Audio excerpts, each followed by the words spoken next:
In your article with Naomi Klein, Imagine a Puerto Rico Recovery Designed by Puerto Ricans, you talk about kind of a shock doctrine approach to disaster relief. Can you explain what you mean by that to our audience? Yeah, we're calling it a just recovery because what we see in these situations, particularly in the global south, is that people come in with the solutions and they're really band-aids because even if they take care of the immediate problem, they don't take care of the legacy of problems. Like before Hurricane Maria, I think something like 60% of the population was unemployed.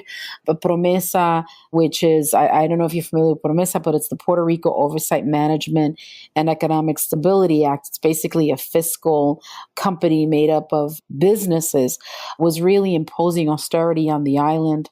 So it was already bad. The situation was already bad because Puerto Rico is a colony of the United States. So the solutions can't be top down. You can't have a bunch of nonprofits coming in. They really, really have to put the resources in the hands of the Puerto Rican people. And the Puerto Rican people, when we met, we're talking about the fact that before the storm, 80% of the island got its food from outside, and 20% of the island, that agricultural land, was wiped out by Maria. And so they have this big goal of food sovereignty and creating local livable economies based on systems that make it possible for people on the island to feed themselves. And so they're reclaiming the land, they are reclaiming seeds, and they're building and they're growing things. And they want to prepare themselves for a future where there will be more extreme weather events and a future where they don't have to depend on the United States to survive. And that's what we mean by a just recovery. So our brigades have gone there to basically listen and to support and to help build and follow the leadership of the people most impacted. That's a very different model than what other folks do, which is basically sweep down like they did in New Orleans and like they did in New York City with tons and tons of resources to tell people locally what the solutions should be. The truth is that we're living in the age of climate change and people will have to feed themselves and they're going to have to be able to build these systems. So just recovery is an investment in that sort of, Puerto Rico-led effort for Puerto Ricans.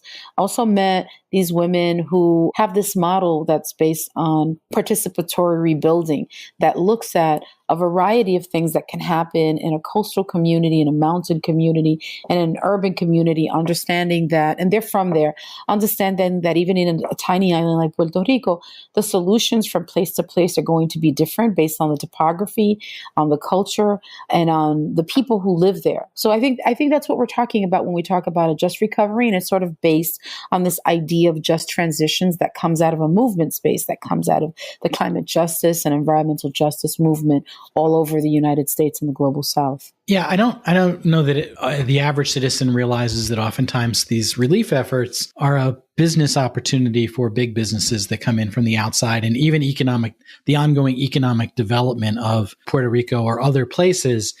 A lot of the money that is spent by government tends to be supporting efforts of people who are extracting from local economies, as opposed to that kind of grassroots just development, just relief that you're talking about. So it's fantastic to hear that you're seeing so much energy on the ground and the brigades are going there. What do you think the chances are that the redevelopment of Puerto Rico, the recovery effort, will stay in the hands or be driven more by local people than by outside forces? We're really concerned because it would be arrogant to say that the outside forces aren't moving quickly and are coming in heavy-handed to basically privatize entire parts of Puerto Rico. So it's hard. In New York City, what we've done is based on the Our Power PR campaign that was created by the Climate Justice Alliance, Grassroots International, a lot of our partners, we created Our Power PR NYC, which is basically Puerto Rican diaspora response to keep Puerto Rico in the press and to basically monitor what's happening with disaster capitalism in Puerto Rico so that we can put on pressure from here. Already, they've closed 184 schools and are looking to turn them into charter schools the way that they did in New Orleans. They're basically implementing a minimum wage of $4.25 for everyone 25 years old and younger. In Vieques, which is a little island off of Puerto Rico, they've lost a third of their residents, and gentrifiers have moved in and are having conversations about the future of Puerto Rico without Viequenses in those meetings. And the ferry service, which is the only way of getting in and out of the island for people on the island, is not working. So people can't get off the island for healthcare. They can't get off for educational or job opportunities. They're literally stuck on this tiny little island without resources. And there's talk that that ferry is going to be privatized.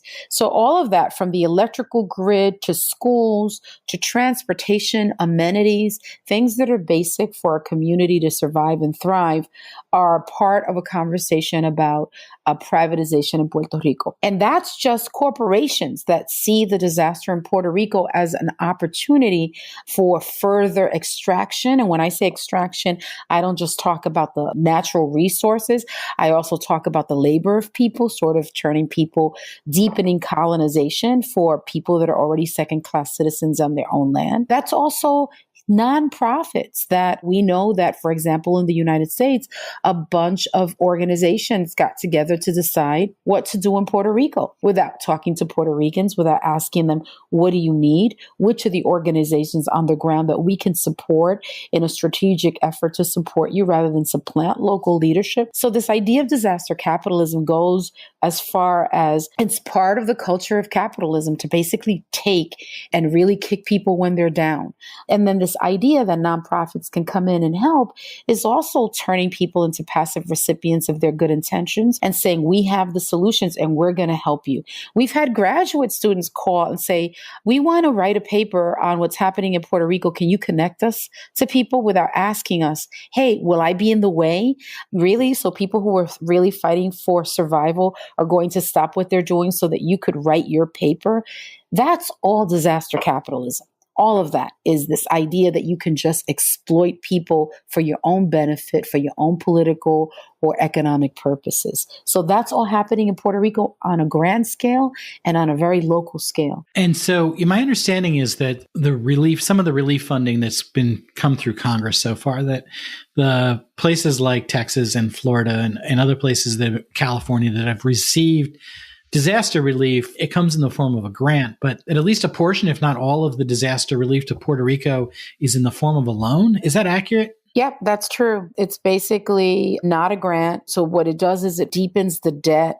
And there was already a debt crisis as a result of colonialism and austerity policies inflicted on the island by the U.S. government. And so, one of the things that we've been saying is that they have to drop the debt and they need to be able, and that what Puerto Rico needs is debt relief to focus on emergency response and a just recovery from this extractive economy. There's also tax cuts, and then there's the Jones Act. We know that Puerto Rico is treated like a foreign country when it comes to taxes. So it's literally penalized constantly without recognizing all of the years and all of the billions of dollars that the United States has gotten out of that tiny little island. So yeah, this oversight committee is basically, you keep hearing people say no to promesa, because you can't divorce the emergency response and recovery issues from the fact that this body of people is actually crippling Puerto Rico with debt. It was already crippling with debt and a crumbling infrastructure before the storm. So, and a lot of that had to do with U.S. policies. Yeah. So I think that, for probably a lot of our listeners may understand this, but we should probably just walk through this for a second. So the folks who live in Puerto Rico are American citizens, but they lack representation in Congress. They can't vote for president. We impose a tax regime and structure on them that they don't have a say in. But the converse side of that might come back to bite folks in this particular situation is they are American citizens and they can relocate to other states. And so, like you've said, 300,000 folks have relocated perhaps to Florida, which could have huge electoral implications. So I'm wondering, as someone who is maybe not up on Puerto Rico to the degree that I should be, why has Puerto Rico languished in this state for so long, and why has nothing happened across different administrations to change that dynamic, to more incorporate Puerto Rico, which is part of the United States, as a fully participating part of the United States? That's an interesting question, because the conflict of who wants Puerto Rico to be a state and who wants to retain the Commonwealth status and independence that continues to separate communities. And one of the things that folks are saying to those that are pro-statehood is that, so you want the country that is responsible for sterilizing a third of our women, basically making us citizens just so that they could have bodies in World War I. You want the country that has denied us water, food, and healthcare to have more power over Puerto Rico.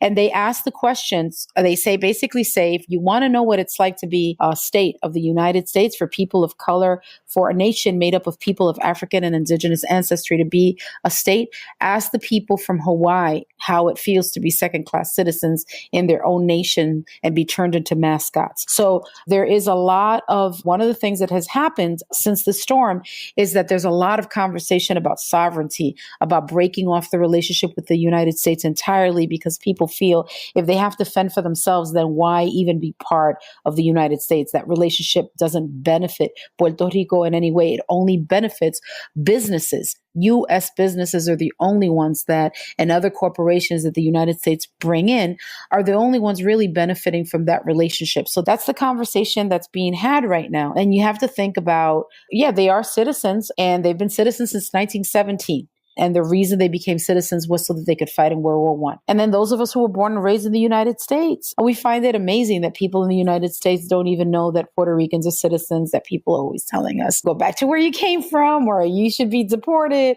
that the level of ignorance is so deep in this country, and it's so unfortunate. So these programs like the one you're doing right now is really necessary, because the situation, the relationship between Puerto Rico and the United States is complex. They created a state of dependency where they basically changed the entire agroeconomy. They created a state of dependency. They brought in all these petrochemical industries, and then people started complaining that people in Puerto Rico depended on the United States. But the state of dependency was created to create a space for U.S. businesses. So it's kind of a cycle. And then we get stereotyped as people who don't want to work when the jobs aren't there and the businesses are really there to serve U.S. economic interests. So a lot of our migrations have had a lot to do with U.S. policies that have been created to benefit U.S. economic interests.